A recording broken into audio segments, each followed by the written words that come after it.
Hello class 8. Today we will continue with chapter 1, that is period of transition, and the topic is industrial revolution.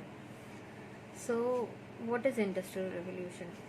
The expansion of trade in the 17th and 18th century forced European manufacturers to improve the way they produce goods.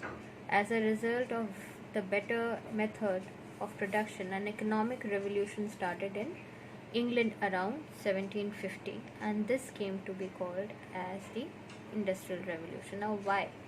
Why this? Because it transformed everything it touched, changed the work pattern. Earlier, it was in a small scale. Now, it was much more in a large scale platform.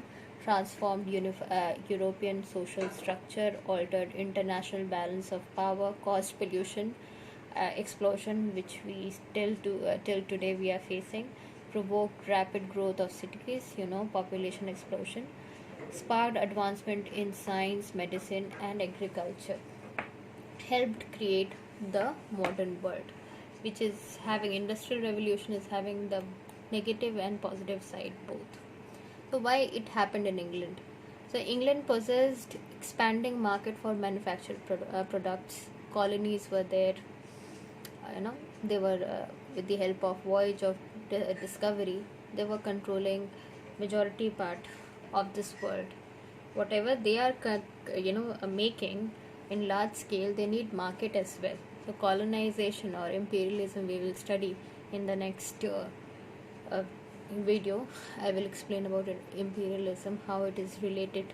Everything is so much related. Voyage of discovery, then industrialization, and imperialism or colonization. So agricultural revolution resulted in large harvest, bountiful food supply was there, relatively inexpensive food. So it created money left over after paying for necessity. So it was very important, means they were earning so much, so they can afford a luxurious life now.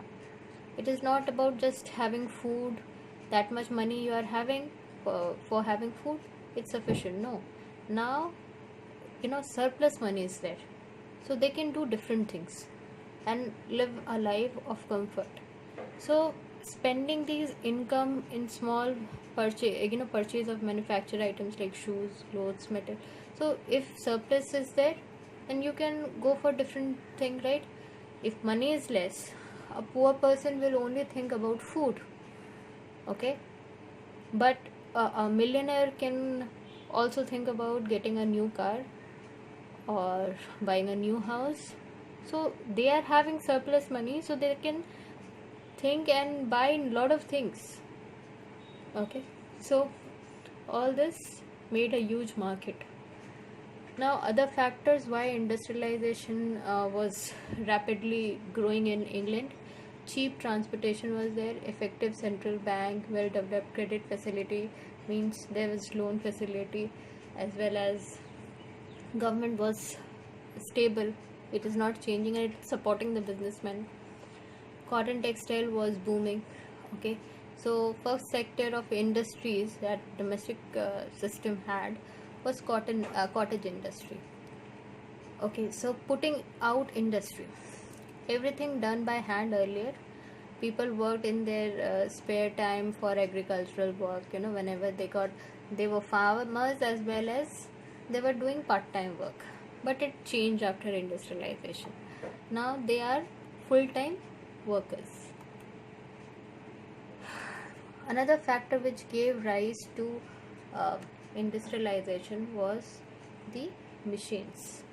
Okay, now spinning jenny, big and clunky, water powered, and it could spin 300-400 spools of cotton thread simultaneously. So now large scale production is power boom. These were the reason for the initial booming of industrialization. So machines were too big, too expensive, and required regular operation and could not be adapted to domestic system. So it had to have a large area to construct a building, and from this entire factory system started. Okay, earlier it was means at home they were doing everything, handmade things were being done, but now a systematic process was followed in the industrialization. So spread of industrial revolution soon felt in different parts of the world due to the progress of scientific uh, development. There were number of issues as well. Labor problems were there. Now the people who are owning the factories, they were making monies, and there was no fixed time for the laborers. So they were using exploiting the laborers. They were making them work for 16-17 hours, and they were paying 6 hours wage.